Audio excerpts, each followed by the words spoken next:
आप सभी ने जासूसी की कहानियां जरूर सुनी होंगी और फिल्में भी अवश्य देखी होंगी, किंतु क्या आप भारत के सबसे बड़े जासूस के बारे में जानते हैं जिन्होंने भारत का नक्शा ही बदल दिया।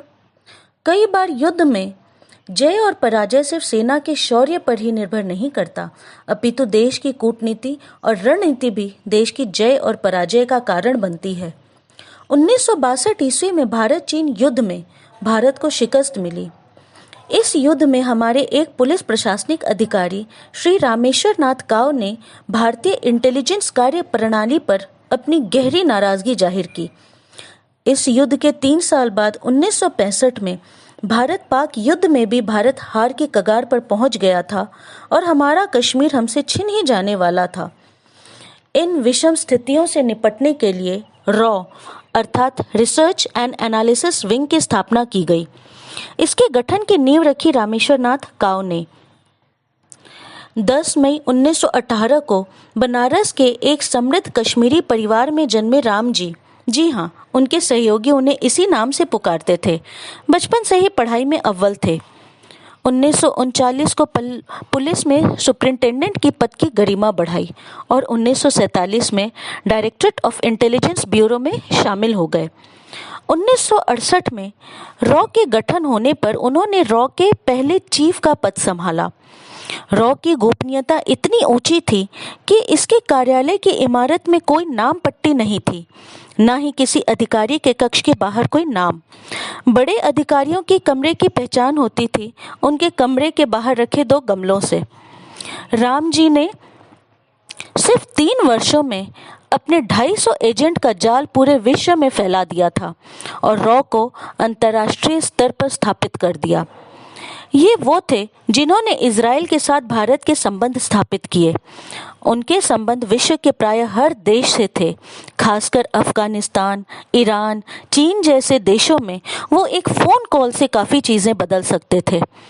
काव दृढ़, चतुर, मित्रता करने की अनोखी कला में पारंगत, आकर्षक व्यक्तित्व के धनी, चेहरे से भाव शून्य, किसी भी परिस्थिति में जोश, जुनून या दुख न प्रकट करने वाले, असंवेदनशील थे। उनके बारे में कहा जाता है कि वे शारीरिक और मानसिक शिष्टता के अद्भुत मिश्रण थे। इनकी नेतृत्व क्षमता इतनी अच्छी थी कि इनकी टीम को पूरे विश्व में काव बॉयज के नाम से जाना जाने लगा तथा इनका खुद का नाम विश्व के 5 सबसे तेज तर्रार जासूसों में गिना जाने लगा।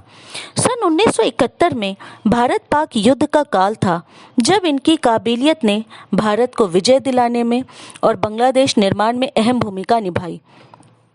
1971 में पूर्वी पाकिस्तान में मुक्ति वाहिनी नामक संगठन वहां की तत्कालीन सरकार के खिलाफ विद्रोह कर रहा था।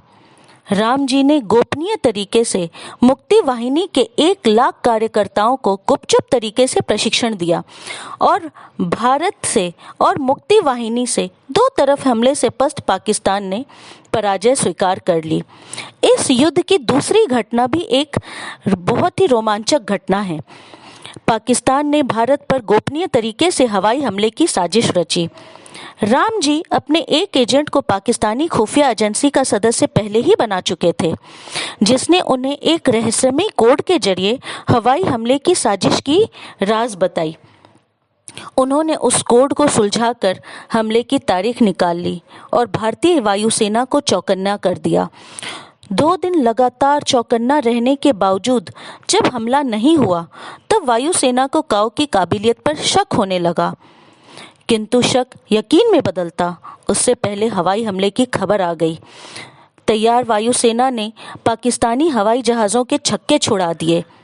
यह घटना 3 दिसंबर 1971 की है।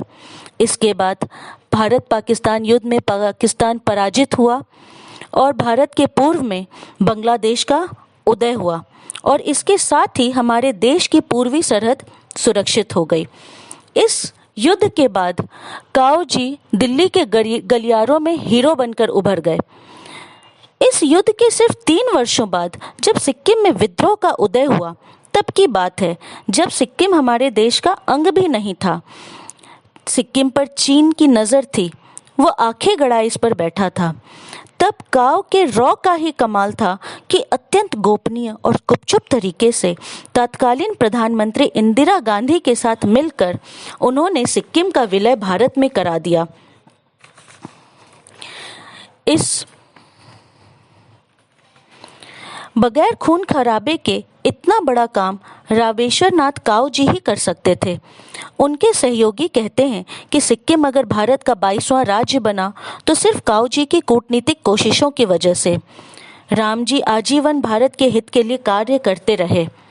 एक रहस्यमयी और बेहद निजी जीवन जीने वाले रामेश्वर नाथ काव के जीवन की न जाने कितनी ही रोमांचक घटनाएं होंगी, किंतु वे कभी किसी से अपनी उपलब्धियां नहीं गिनाते थे, कभी साक्षात्कार भी नहीं देते थे।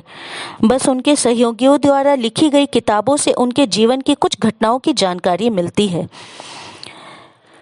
जहां लोग पद, प्रतिष्ठा और नाम का लालच करते हैं, वहीं रामेश्वर नाथ काव जैसे अनमोल नगीने हमारे देश में जन्म लेते हैं और अपनी निस्वार्थ सेवा से देश को सुदृढ़ बनाते हैं। नमन है ऐसे वीर को जिन्होंने हमारे देश के निर्माण में अहम भूमिका निभाई। धन्यवाद।